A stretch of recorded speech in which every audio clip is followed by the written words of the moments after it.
All right, we're back. Welcome to our flagship forum of our HACR Symposium, the CEO Roundtable.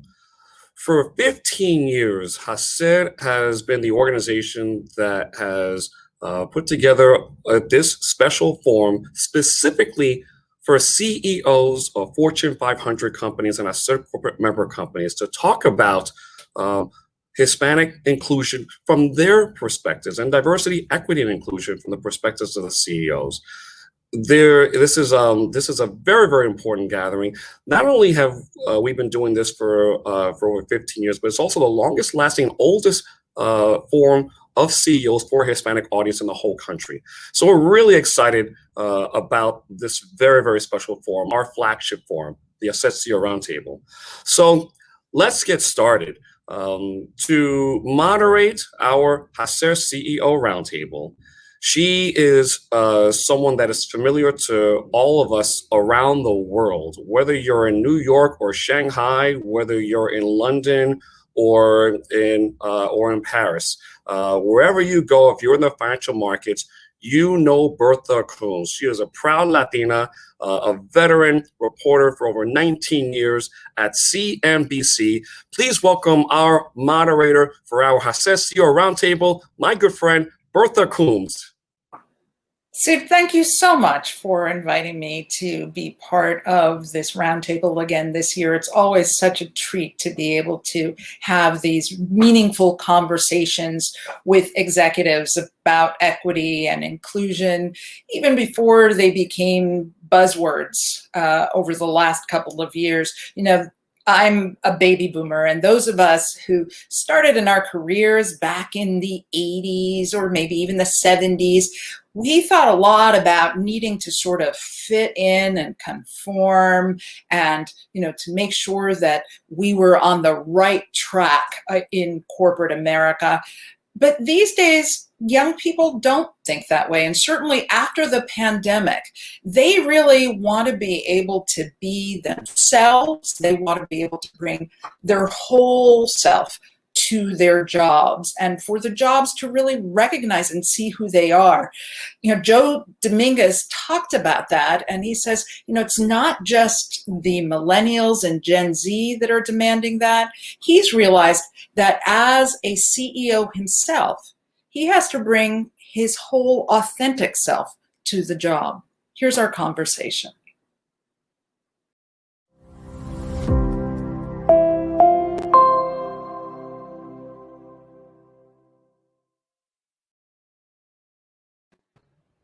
Joe Dominguez, it is such a pleasure to meet you virtually. Hopefully one of these days we'll be able to do these things in person and have a proper Latino hug.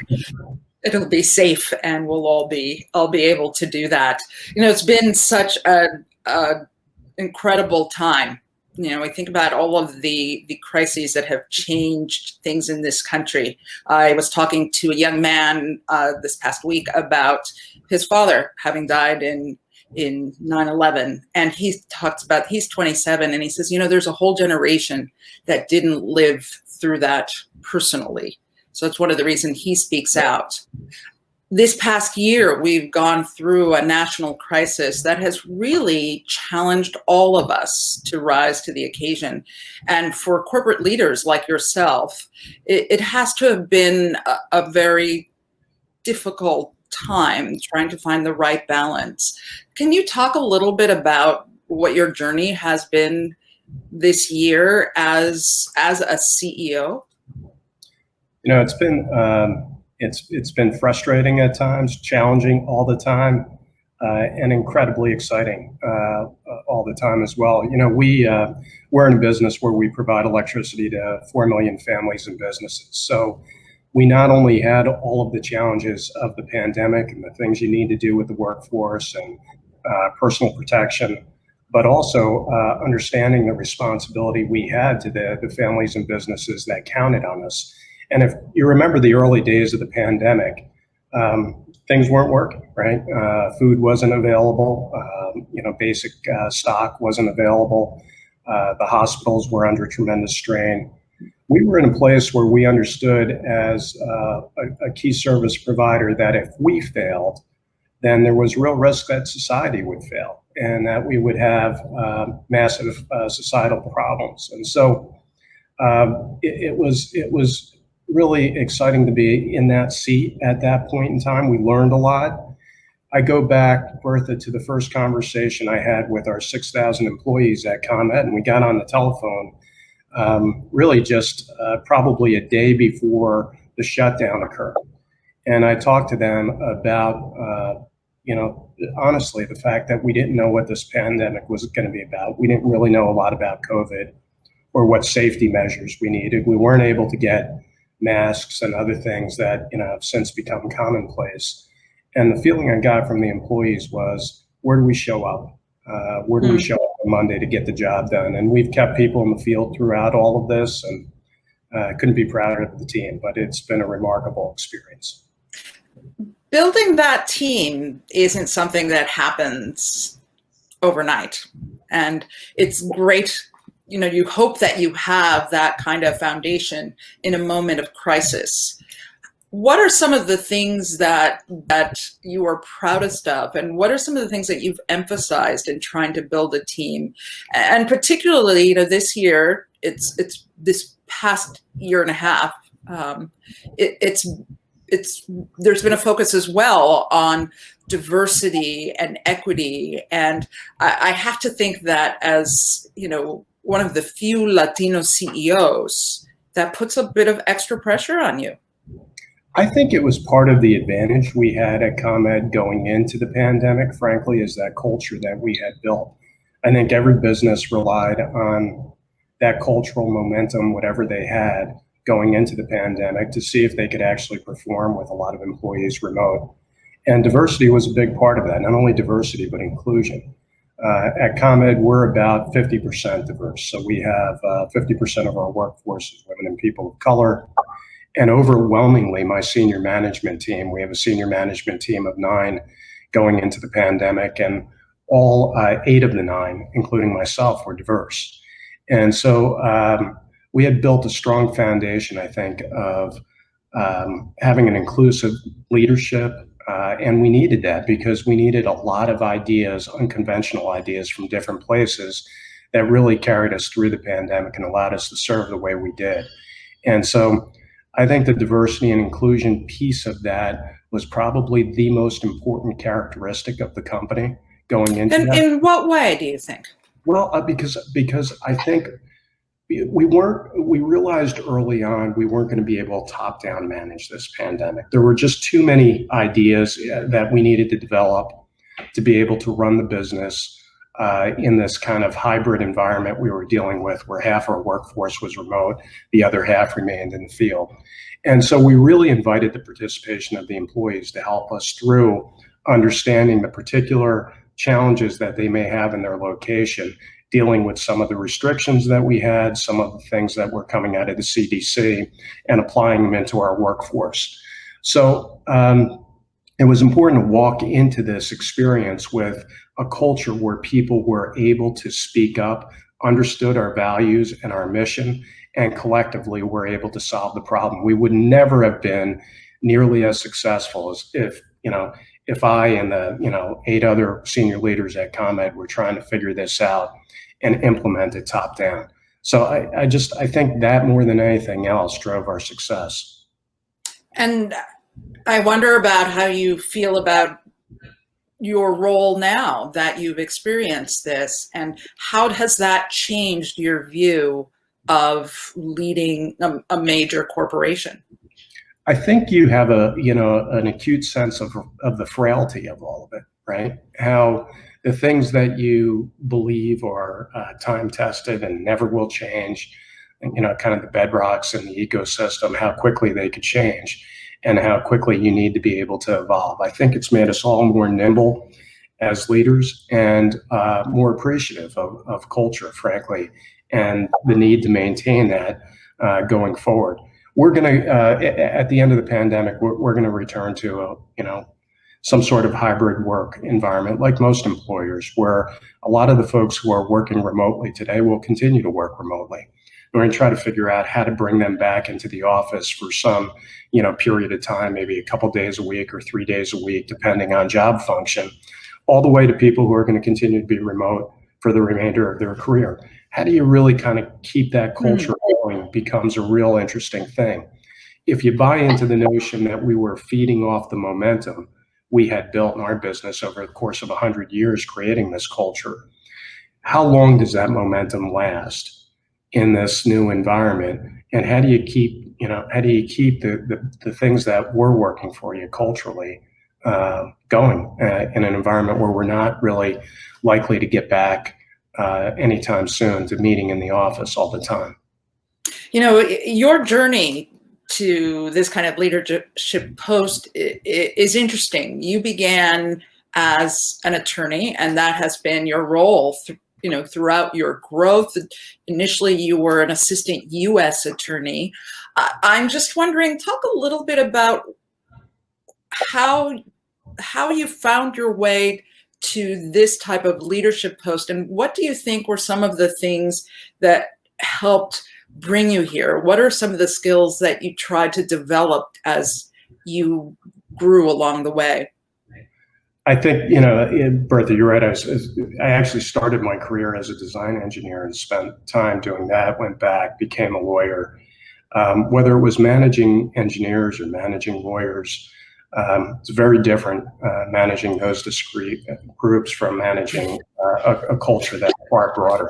Lawyers who are especially argumentative about everything. Yeah, they are, and it's more of managing handfuls of people that are individual contributors in a certain sense, to managing an organization where you have this tapestry of individuals with different skill sets and trying to bring that all together and honestly get them to work together in a way that creates the best ideation and the most innovation in the work. And I'm not sure anything trains you for that as much as watching other great leaders. And frankly, I had the benefit at Exelon to be surrounded by some fantastic leaders over my 20-year career here. And you watch and you listen and you try to emulate. And at the end of the day, I think you find your own voice. I think the most powerful part of this journey is finding your own authenticity in terms of the way that you communicate with the workforce and your team.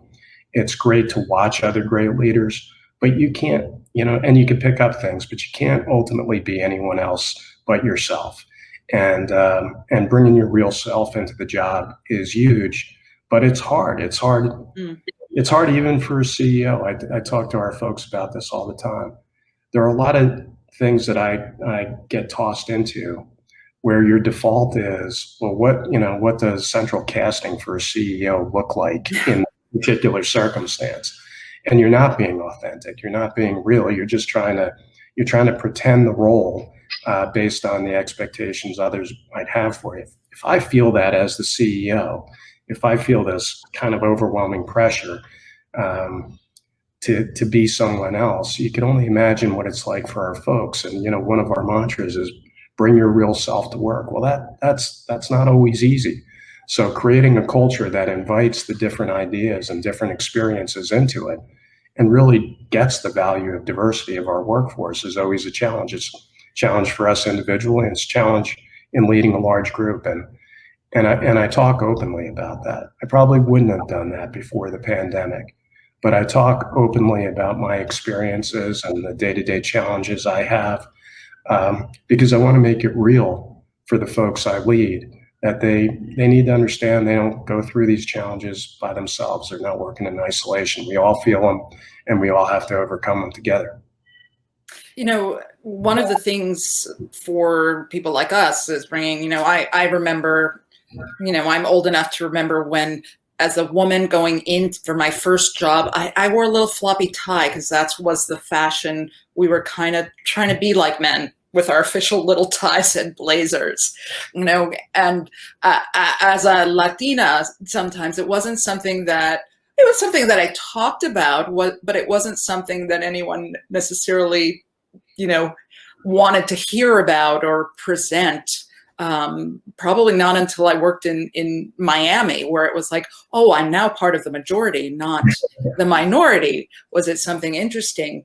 I wonder, as a Latino executive, you have to feel more pressure. And I know that you're very active on a lot of boards. You've actually formed an association, co-founded an association of, Latinos within the energy business. Is that an extra amount of pressure, or do you feel it might be like your secret superpower? Probably a little bit of both. I think in terms of the thing we just talked about, being able to relate to people, it's important that you come from a point of vulnerability yourself. And you just talked a little bit about that, about this desire to fit in that you experienced in your career. You can't be a thinking person and not observe the fact that you are different, right? That you come from a different background. In our utility business, it was traditionally a white male business and not a lot of diversity, certainly not at the leadership. Still, even today, if we're honest with ourselves, we look at the cross-section of leadership in the utility industry, and it's predominantly white men, and it's been very difficult for people of color or women to break in. And so there's no way you could kind of walk through your life. And I come from a certain vintage where I had different experiences over time where it was made very clear to me that I came from a different background. And what do you mean? What do you mean? I mean, obviously with your name, Dominguez, people go, oh, that first impression, right? I remember, I remember in my first job as an engineer walking in, and I was the low person on the totem pole. So I had to do certain tasks. One of the jobs I had was getting agreements for a draftsman to come in and do the work. And we had contractors that would do the work. So we'd design whatever it is and then had to be reduced to a drawing. And I had to get those contracts drafted. It was new to me. It wasn't part of engineering work. But I remember walking up to my boss, who I liked a lot, and he was talking to one of the vendors. And I walked up behind this particular vendor, and I heard him say, what's taking Dominguez so long to do this? Is he writing it in Puerto Rican, which was kind of a silly thing. But you have experiences like that are really awkward. And it's pretty interesting. You feel anger in those moments. You almost feel shame. You feel shame that you are in this circumstance where it creates these feelings and you just feel like an outsider. So things like that, I think, have happened to all of us that are, a certain age in our career that, makes it pretty clear that at least for certain people, there's a sense that, maybe that we don't belong necessarily. And where I, again, going back to your question, where I think that kind of vulnerability and that pain fits in is when you think about how hard it is to integrate people of all different backgrounds into your business and make them feel like they're a part of it. They can bring their true self and all of their ideas and their unconventional thinking to it. You gotta start off from the point where you got to realize that they may have had some pain in being different at different points, or they have that sense that barrier they need to overcome. And so I think that it does become a bit of a superpower if you could relate to that as a leader. And I think that's a great advantage that Latinos have.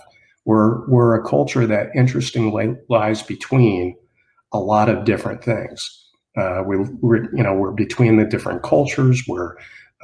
Most of our families are mixed in some sort of way, so that we have different racial understandings. And I think it's our secret sauce in a certain sense, that we bring into the workforce. And most of us also bring in a little bit of an immigrant mentality where we want to grow in a particular place, but we're willing to kind of take in some of that culture and give some of our own.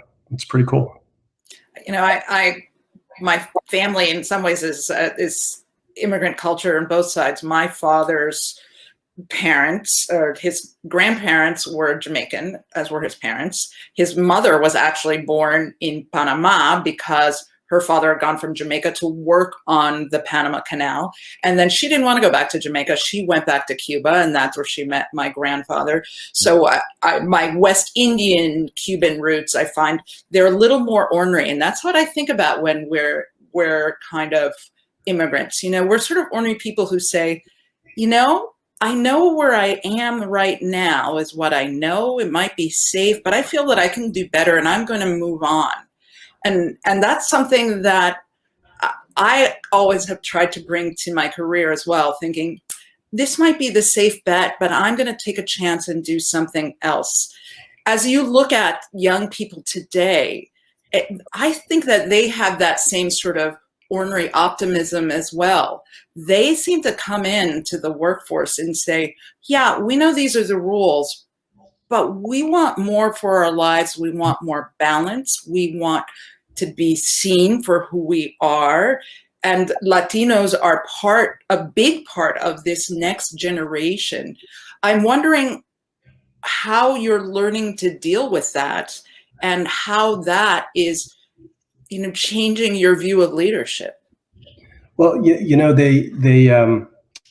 they do have different expectations, and we spend a lot of time talking about how young people coming into our business have different expectations in terms of work-life balance, or as I like to say, actually having a work-life balance, which was probably not the characteristic that I had early in my career.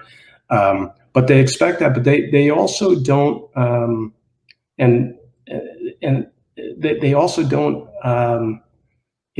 have the same values in terms of wanting to, make the most money necessarily. And it's not all financial the way it was for different generations. I think the key there is that they really want to do something with their career that is bigger than making dough. They really want to do something that makes a difference from a societal standpoint. In our business, what we're trying to do is adapt the electric system to deal with the challenges of climate change. And so that's adaptation, making the grid more resilient, but also adding capabilities that we wouldn't have dreamed of before. Being able to run a grid with renewable energy, which is intermittent, only works when the wind's blowing or the sun's out. Being able to power the next generation of electric vehicles. And I think we're going to move very, very quickly over the course of 10 to 15 years where electric vehicles are going to dominate the landscape. It's going to change expectations of reliability. And we need to do that, make all of these changes and also create jobs and economic opportunities in places where jobs and economic opportunities haven't been readily available for the electric industry. Our young people love that message. They come to work wanting to make a difference. And if you could tap into that, and sure, they want a different work-life balance, but it's all part of the same thread. They have a different expectation of what it means to be part of the community in terms of what they contribute, but also in terms of what they enjoy out of their work life. I think it's great. I think it's, we all complain that, oh, these young people, blah, blah, blah. They're going to be the difference makers for us. And it's that new attitude and that new social commitment that's going to form a new corporate social compact that's going to be far stronger than anything we've seen before, or at least probably seen since World War II. So as you lead, how do you think about grooming these new leaders? Although it sounds as though like they've groomed you a bit too. They do. They probably, that's a good point. They probably groom me more than the flip side. Look, I think, and again, I'm just going to bring in this concept of diversity and inclusion. I think mentorship is the key part of it. So creating. Do you have specific mentor programs at ComEd? Yeah, we do. One of the things that I created when I came in as a mentorship program where our senior leaders mentor the layers below. So the next level of vice presidents below us and some of the key managers below and then we kind of take that model and we rotate it down, where we still see we have a great deal of diversity at the top of the company, but I'm still not seeing the feeder ranks of being able to sustain that diversity and bring in more folks. So we're trying to translate the mentoring programs down. We've also created a program for example, for Latinos, where we provide executive training and other training so that folks have, outside of the workforce, sending them to universities and different things so that they have the core skill set to be able to advance in the company. At the end of the day, and you know this as well as I do, people can't be what they don't see, right? That old story. And so they need to be able to see the diverse leadership, whether it's women, people of color, or whatnot, at all levels of the company, so that they could aspire to do that. But the mentorship, the touch points are pretty critical, especially when, when you add in what I said before. I think when you think about a diverse workforce coming into a 100-year company, there are unique barriers that we need to overcome and address. What are some of the barriers that still remain? I remember talking to a newspaper executive when I was on the board of the Hispanic Journalists Association, and this was, a million years ago when we were just starting to put names in a database. It's like it reminds me of the Mitt Romney binder full of women, right? To be able to find those candidates. And I remember saying to her, I said, we need to make do a better job with our computer systems. We could use a donation to make them better. But at the same time, I always think it doesn't seem to me that these managers need to go to a database or need a binder full of recommendations in order to recognize leadership in someone who looks like them, someone who looks like basically the white men that they are. How do you get, you talked about you can't be what you don't see, but how do you get people who are in the position of leadership to see and recognize those same traits in people who they may not initially have been comfortable with because they're a woman or because they're a person of color? Yeah, I think I think you're right. First, look, the mission to diversify has to be leader-led. So you have to have a commitment from the top to focus on this, have the hard discussions. There's no substitute for leadership when it comes to this. But at the end of the day, we've done a lot of work with programs that White Men and Allies that we've created here, which give our white leadership workforce an understanding of some of the barriers. So a peek on the other side of it, that's a big part of it. But I think the other kind of key pieces are an evolving sense of what leadership looks like. We all, and in particular in my industry, we all start out with this kind of General Patton is a good leader. That take the hill, there's an adage somewhere, we got to get after it and drive it. And when you have that fixed expectation of what leadership looks like, then you're self-selecting into a particular group, largely white males that have led that way. So being open to different types of leadership, I would say it's not so much for Latinos, but almost for Asians. There's always this sense that Asians don't lead well because they're not as assertive. They have a more collaborative work style. Ironic when you think across the country of the gigantic companies that are led by Asians. You understand that's a fallacy, but still we have these expectations of what good looks like, and then we take a diverse person that might be a square peg, and we're trying to hammer it into that round hole, and it's not working. So you need to change that. The other thing, very specifically, is seniority is a challenge. We have a group of very senior leaders, and seniority benefits your core white base of your company, right? And then for special projects and different developmental opportunities, we go back to the tried and true. Joe's done this before. He led this great effort for us back in 1999. We have a new challenge. It's Joe that's going to get the opportunity. So we have to create very deliberately opportunities in areas and take some risk with diverse individuals to bring them along. And I think those are the barriers, changing your view of leadership and making sure opportunities are available to lead in unique circumstances, and we're not just going back to the tried and true. For us at ComEd, that's meant everything. And then you layer on the mentoring on top of that, and then you have something that really could work.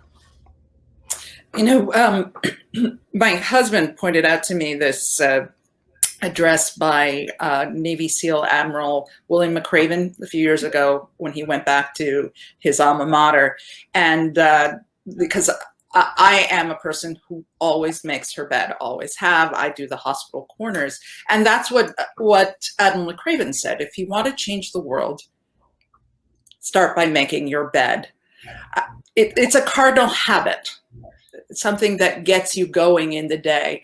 I'm wondering, as a leader, as we close down here, and you think about your role as a leader now, what are 3 cardinal habits that you think leaders need to have now to lead in this new environment?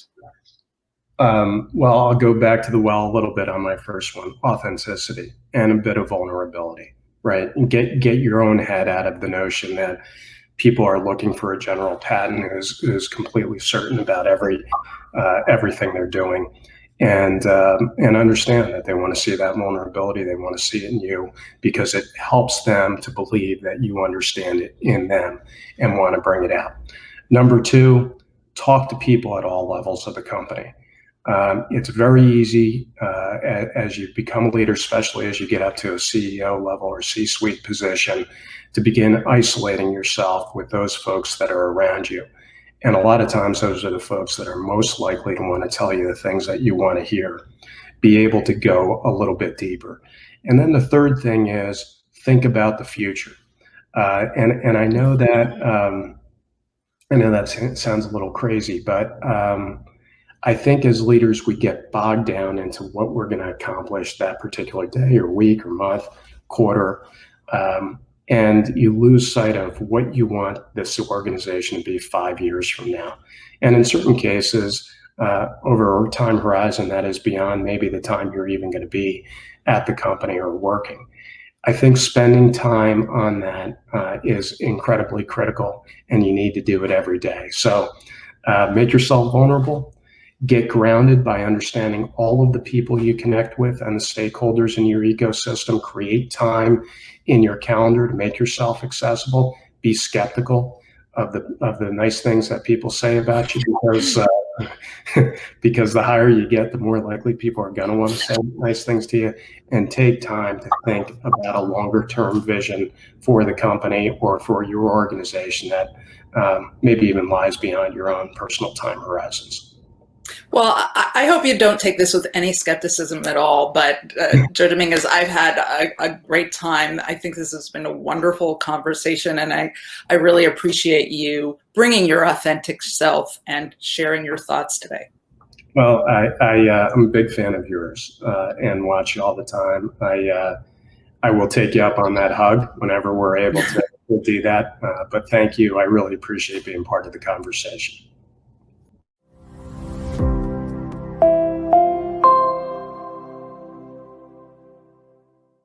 So great to hear him talk about bringing your authentic self. I think for so many of us, particularly as you start climbing through the ranks, you get a little bit leery about being yourself because you don't want to turn anybody off.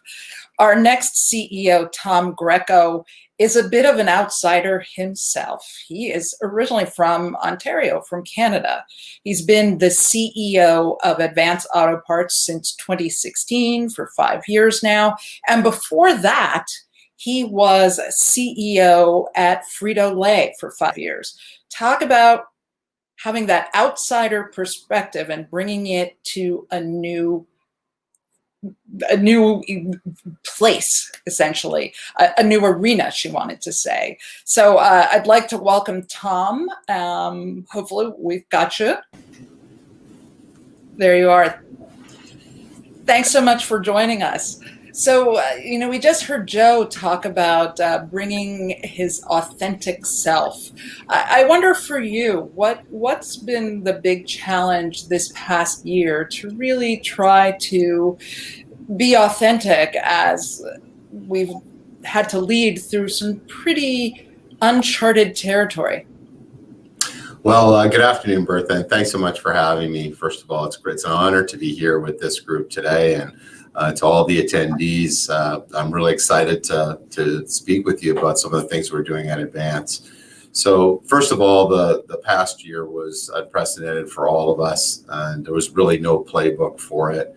As soon as it happened, it became obvious that we had to put the health, safety, and well-being of our teammates and our customers front and center.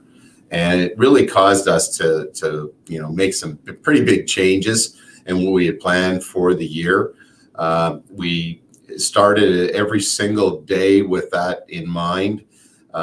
Literally daily calls. We've got 70,000 team members here.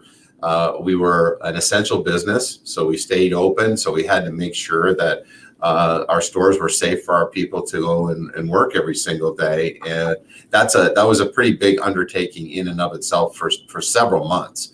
And I'm very proud to say that the measures we put into place enabled us to be well below the national infection rate for our team members throughout the pandemic. Still to this day, we're performing very well in that regard, and it helped us a lot get focused on what matters most in the world. And there's really nothing more important than the health, safety, and well-being of our team members and customers. So that became a priority, and everything else pivoted off from there. It's been difficult for folks in your business in retail with all of the supply chain disruption.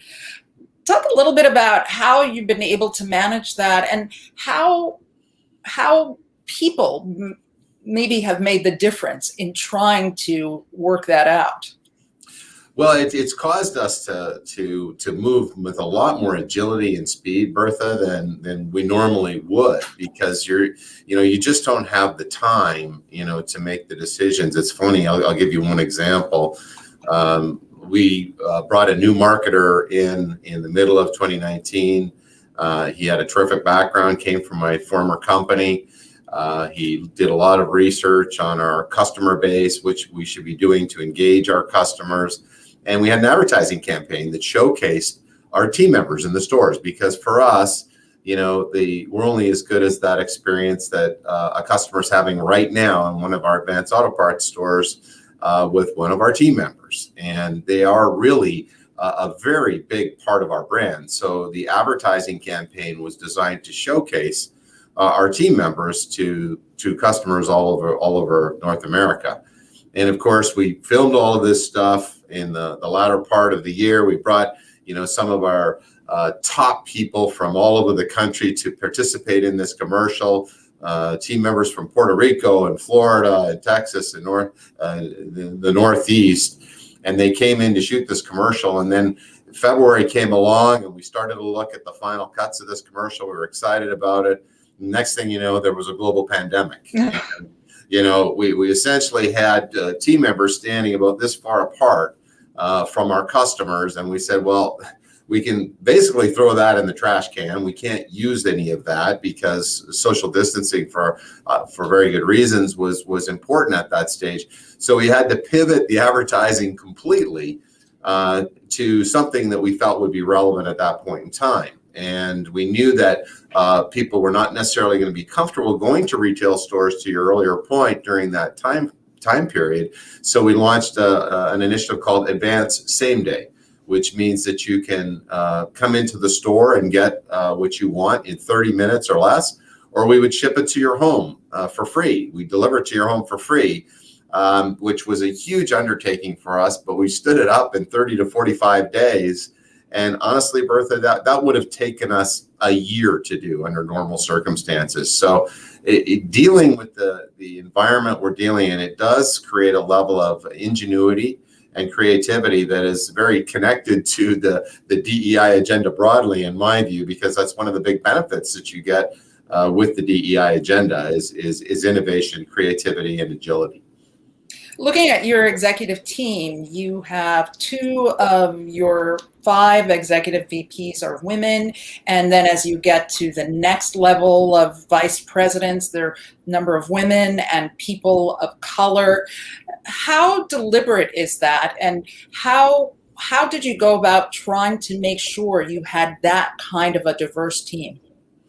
Well, I mean, first of all, when I arrived here, as you mentioned, 5 years ago, there was literally one female direct report of the previous CEO who was diverse, and the entirety of the rest of the team was not.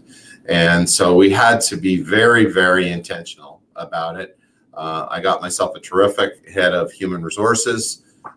She came in, and we essentially mapped out a plan to dramatically strengthen my leadership team, but also to dramatically improve diverse representation of my leadership team. And over the course of the time in question, we essentially replaced 19 of the top 20 people in the company, which was not easy. And I can tell you that I didn't get it right the first time completely in every case. But I'm proud to say that now I have 4 female direct reports. I have 2 people of color. We still got a lot of work to do in this area, but that cascaded down to VP Plus, where in the last couple of years, I think since 2018, we've doubled the number of women at VP Plus, and our people of color is up 70%. We've just recently, in the past 12 months, appointed a chief diversity officer, and she's done a lot of work on our strategy going forward. That ironically, I have a town hall tomorrow, and we're sharing with our broader corporate team tomorrow in terms of the direction that we're headed, because we see DE&I as a very important source of competitive advantage and an important source of our success over the last couple of years.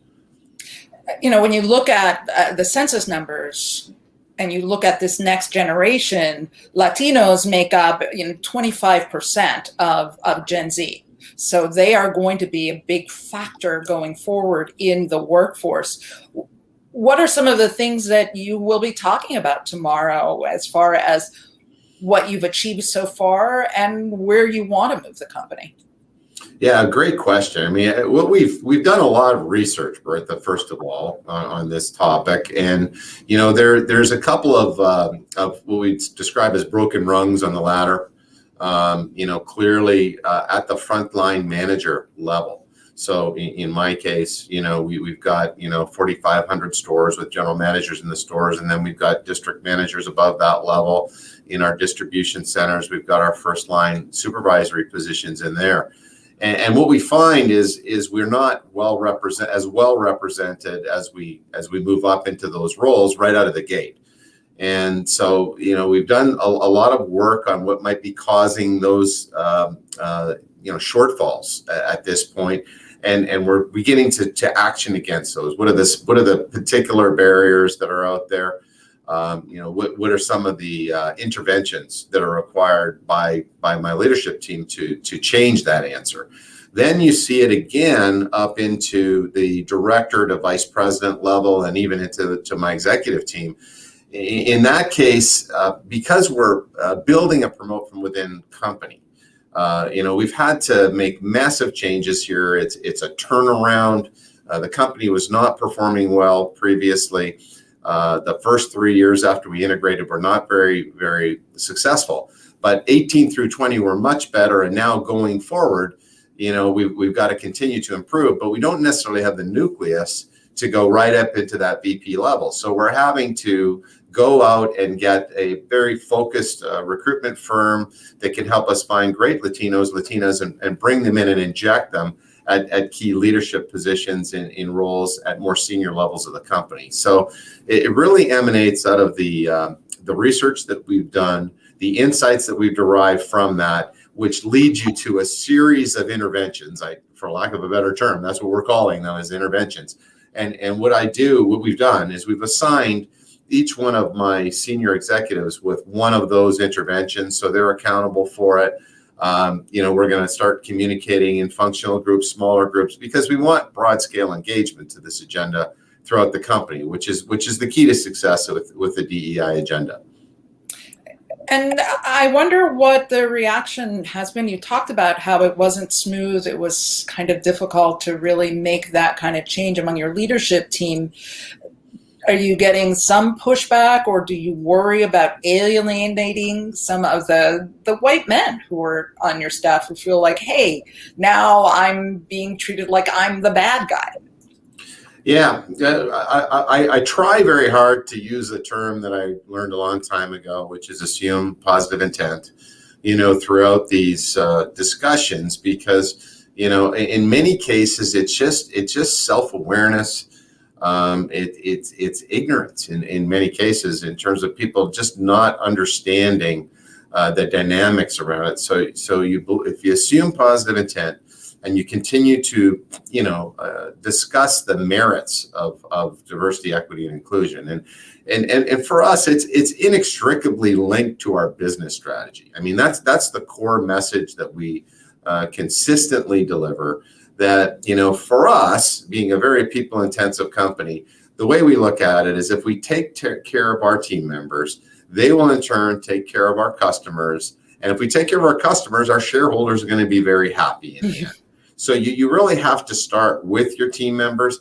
And in order to have the most effective, large organization you can, it has to be representative of the customer base in which we serve. So, we build that in, and there's example after example. I can take you right down to a store. So many times, Bertha, I'll go out in the market, I'll be in a store, and we will have made a change in the back of an auto parts store where we have a commercial parts pro who engages with the garages that are repairing vehicles all over this country for people on this call. And, you'll say, what's happened? We're growing 25%. And it's because we've brought in someone who's Latino, who's bilingual, who can engage with the customer base that they serve. And before, we just didn't have that. There's numerous examples of that are very powerful for me.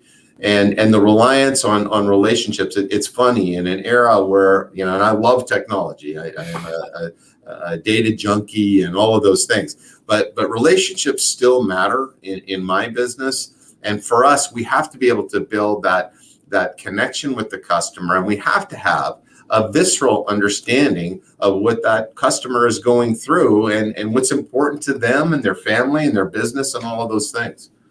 I think about your background having been at Pepsi and Frito-Lay for so many years, which is very much a international company that's very focused on the consumer. And for that company, Latin America is a very, very big market.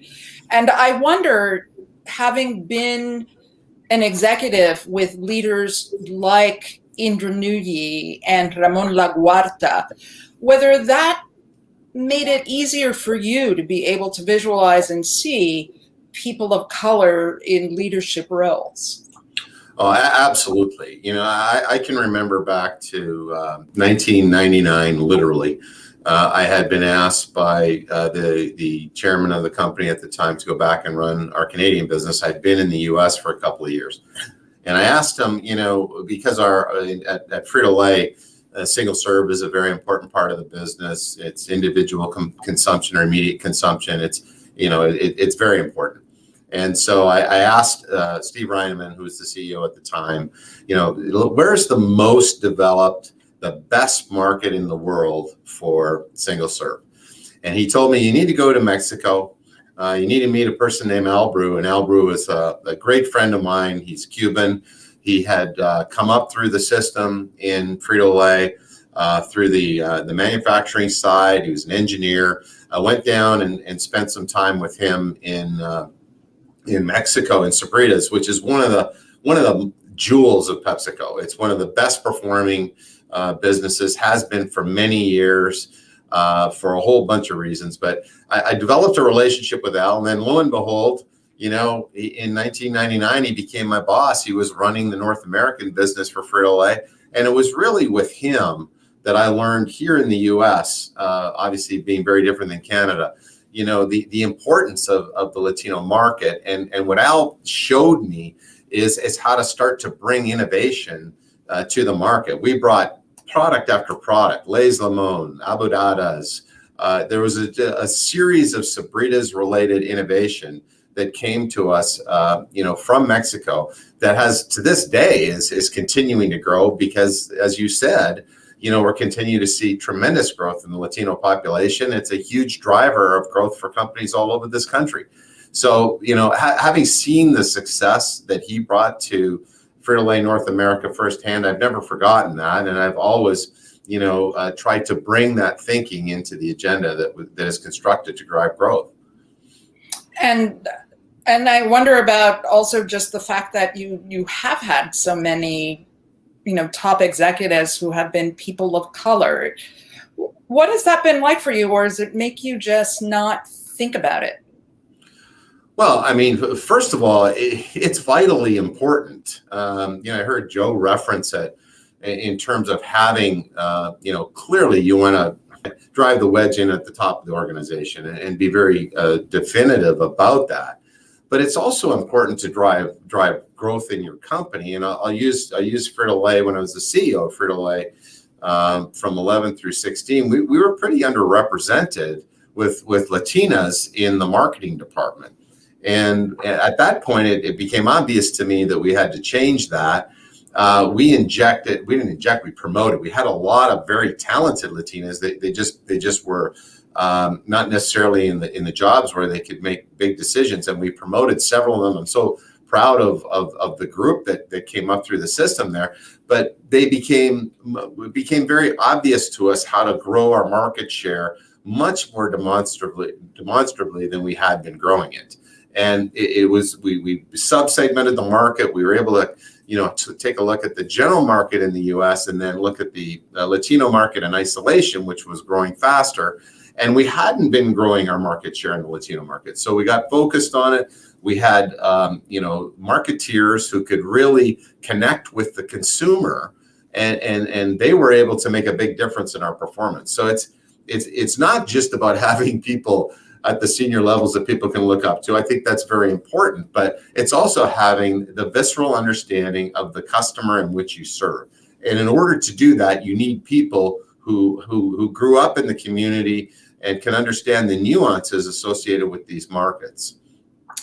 It was interesting. I was at a car dealership over the weekend, and I looked around the floor, and there was a Latina woman who was speaking in Spanish with customers, and two customers that came through for her, they were women. There was a East Asian Indian salesperson, and he was speaking to customers who happened to be two East Indian women. And, I was there with my husband, but it was interesting to me that here we were at a dealership and a lot of the customers were women, and they seemed to be into that. I'm wondering, when you think about Advanced Auto Parts, most retailers talk about their core customer being female. I would imagine your core customer is male. Do you see finding growth with women? We absolutely do. First of all, about a quarter of our customer base coming into our stores is women. Once again, we were pretty underrepresented with our field organization. Believe it or not, we had 34 region vice presidents when I got here, and we had one female vice president. And honestly, wow, it was kind of the worst case for diversity imaginable, Bertha, because she was not very competent either. And it was kind of one of those things where it was like, well, we have a woman kind of thing. Felt like she was a token. Totally. And so we've refined our region structure to a much more streamlined structure. We only have 8 now, but we have a couple of women leading those regions, and they're amongst the best we have. And it's a very, very different scenario. We're continuing to inject female leaders into our intern program. Our intern program is a pretty important one for us. I had this at Frito. I have it here. The goal there is to hire, 50, 100 interns every year. And our goal is to have a dramatically disproportionate share of those interns to be diverse, because that enables us to gradually over time improve our diversity, as we get into those frontline management roles. But, we continue to see, again, I've got 4 women, female direct reports that are fantastic. I'm very fortunate in that regard. And, that obviously helps us continue to recruit more very, very capable women to the company. You've been so intentional about it. At what point do you think this might become just natural? How many generations of management does it take? Wow, that's a great question. I think it's something that this is a marathon. I'm sure you've heard that term before. There's constantly naysayers on this topic. We just did a fairly significant investment with Wake Tech, which is a local school here. There's a very underrepresented group of people of color and women in the mechanics field. And ironically, even though the country is booming and the economy is doing very well, my industry is doing well, you can't find mechanics to fix cars these days. I mean, it's a supply and demand problem, fundamental supply and demand problem, let alone the fact that the vast majority of mechanics are men and the vast majority are white. So what we did at Wake Tech is we introduced a scholarship program for people of color, diverse candidates that can come in, and we will award them a scholarship to learn, the mechanics trade. And we're very excited about it. But as we do that, even then, you get questions from people, right? What kind of questions?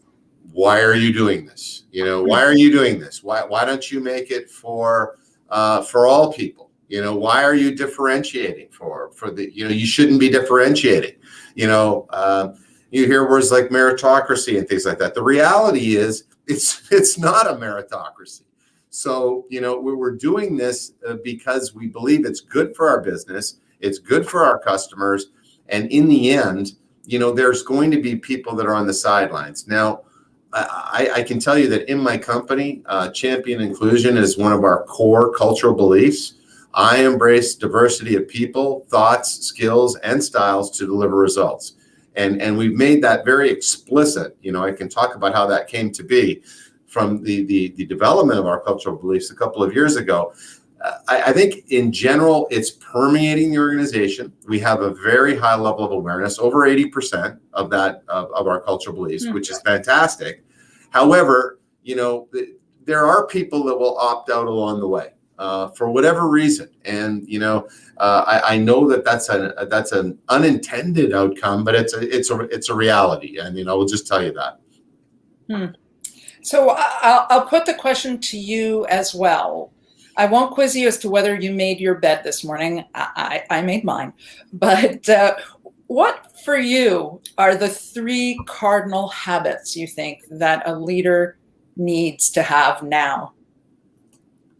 Well, I mean, I always tell people, the first thing is really about, the time that you have. You only have 168 hours in a week. By the way, my wife's coming home tonight after being away, so I have to make my bed. But, that being said, in that time that you have, how you use that time is important. And I heard Joe reference this. You think about the things that you spend time on. You spend time on the operating side of the business. You spend time on the strategy of the company, looking around corners, and you spend time on the people.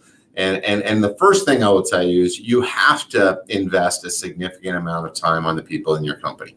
And I'm very, very intentional about that. I try to spend at least a third of my time on that. And that will include everything from spending time in the market in the stores. A week ago out in LA, where we have some new stores going in, I'm very excited about it. Spending time with them, going through the stores, looking how these new stores are going to look once they're open. One-on-one meetings, which I have with senior leaders all the time, to better understand how we're doing. I heard Joe talk about this. You want to hear what you don't necessarily want to hear from those people. To core human resource processes where you're spending time on your talent and your DEI agenda. I spend a lot of time on the DEI agenda. So I think the first thing is really spend enough time on the people of your company, because it really in the end is all about the people you have. I mean, we've seen it so many times where you've got a person in a job and you change that person to someone else, and things just get much easier. The second thing is you've got to look at the strategy of your business and make sure that you're future-proofing the company. And that's always a difficult task. In fact, today, we're spending all day aside from me spending time with you here, which is a great break for me, by the way, going through our strategic initiatives and prioritizing them accordingly. And there's always a push-pull there of, hey, we need to do this for the here and now, and then there's something in the future that's really important, but may not be a big benefit in the next 2 to 3 years, but you have to be thinking about it. And it's kind of having one foot in today's stirrup, one foot in tomorrow's stirrup, and balancing that. So don't get too sucked in. I think Joe said the same thing, into the here and now side of things. And then the only other thing I would raise, and it's something that I've learned through the DEI agenda myself, is what often trips people up as they progress inside of companies is a lack of self-awareness. And being open to hearing feedback on yourself, even though you may not like it, even though it's hard to change your fundamental DNA, having an awareness of what are some of the things that you do that are more effective, what are some of the things that you're doing that may be less effective, influencing others, things like that. It's just very important to take stock and spend time, with some level of self-reflection on how you're doing and potential ways to improve. Where do you get that now? Is it from the board? I know that you just added another woman to the board, a woman of color. Yes. Well, first of all, I'm very proud of our board. I mean, our board in the past year, we've added Arthur Valdez. We've got obviously Hispanic Heritage Month kicking off tomorrow. We've got Tony Gonzalez speaking to us on Friday. We've got Arthur Valdez, who's the Chief Supply Chain Officer at Target, speaking to us next Friday. And Charisse Torres, as you mentioned, came to us from Facebook. We just announced Charisse. She's going to be fantastic, and they bring a series of skills to us that are really helpful in our transformational journey. But for sure, I get feedback from my board, but I also try to get it from my direct reports. My CHRO will certainly give me the feedback I need when something I'm doing isn't effective. I have a personal coach who I will talk to about things that have gone on that maybe I may not have handled as well as I would have liked. I try to get it as many places as I can. And the hard part, and Joe said it, is listening for the things you don't want to hear. And you just have to try and bite your tongue for a few seconds and listen to what's really being said, because your first reaction, at least in my case, tends to be more emotional. And you just have to get over that. And I have my own list of 4 or 5 things that I know I'm susceptible to or vulnerable to.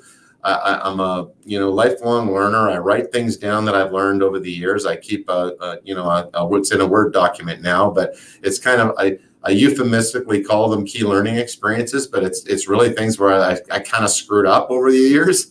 And I have pretty specific examples in there that I'll read periodically and be reminded of things where I've been given feedback, might have been 10 or 15 years ago, that is valuable for me to this day. That is quite incredible. Tom Greco, thank you so much for sharing that. I don't think a lot of us think that a CEO would be keeping a journal and thinking about the times that he screwed up. Most people don't talk about that. Well, I maybe have more to talk about, I guess. I don't know. I don't know. Looks pretty good from here, at least from what we've seen and from what your shareholders are seeing. Thank you again for bringing your whole self and sharing your insights with us today. I'm going to turn it back over to Sid. Great. That was an amazing fireside chat. Thank you so much, Bertha, for being such a champion and for all of your success. We can see Bertha every single day. Bertha Coombs on CNBC. And of course, thank you to Tom Greco, President and Chief Executive Officer of Advanced Auto Parts, for his insights and for his leadership and sharing his wisdom. And also, thank you to Joseph Dominguez, the Chief Executive Officer at ComEd, for his words of wisdom as well. And this concludes our flagship forum, the CEO Roundtable. So we're, again, very thankful for all of our participants. So what we're going to do now is we're going to move over to our reception that will be followed by announcing our Corporate Inclusion Index Award honorees. So with that, thank you all very, very much. And by the way, next year, we will be in person. So make sure that you save the dates, September 26th through the 28th of 2022 for our HACR 30th annual symposium, which will include our CEO Roundtable, taking place in Los Angeles at the Intercontinental Los Angeles downtown. And we hope that you will join us in person. So with that, muchas gracias, and we'll see you in the Corporate Inclusion Index Awards reception. Thanks a lot.